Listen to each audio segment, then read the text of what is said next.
ესე იგი დღეს ვიმყოფებით ახლა ბანოჯაში. ეს არის ელექტრომექანიკური ქარხნის მებაღეობის ზონა და გაცემულია სადღაც 90-მდე მიწის ნაკვეთი. ესეც ძალიან საინტერესო მდებარეობაა. გაჩვენებთ ახლა.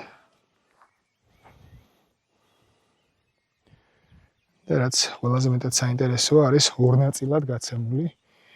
თავიდან იყო რაღაც გარკვეული რაოდენობა მებაღეების, შემდეგ დაამატეს და გაიზარდა ორ ნაწილად, მაგრამ ისევე როგორც ყველგან, აქაც არის ეს განუკითხაობა, არეული ნომრები,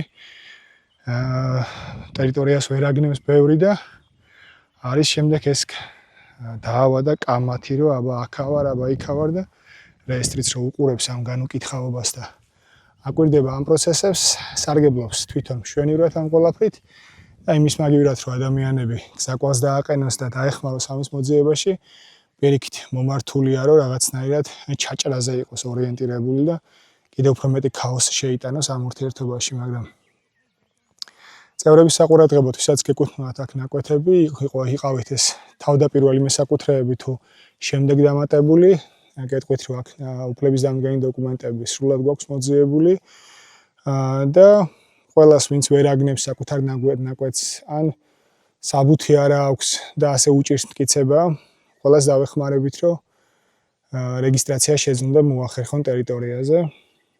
ეს მოსასწრები გაქვთ 2025 წლის ბოლომდე, რადგან თუ ყველა ქონება, რომელსაც კერძო საკუთრება ვერ დაუდასტურდება 2025 წლის შემდეგ გახდება საბოლოოდ სახელმწიფო საკუთრება. ამიტომ უნდა იჩქაროთ, რომ ნაკვეთები დაირეგისტრიროთ ან თქვენ, ან მიცეთ საშუალება სხვას, რომ სხვა მიიღოს საკუთრებაში. შეგიძლიათ გააჩუქოთ, გაყიდოთ ეს ტერიტორია და საერთოდ დაკარგვას ამ ფორმით მაინც მიიღოთ სარგებელი თქვენი კუთვნილი ნაკვეთებიდან.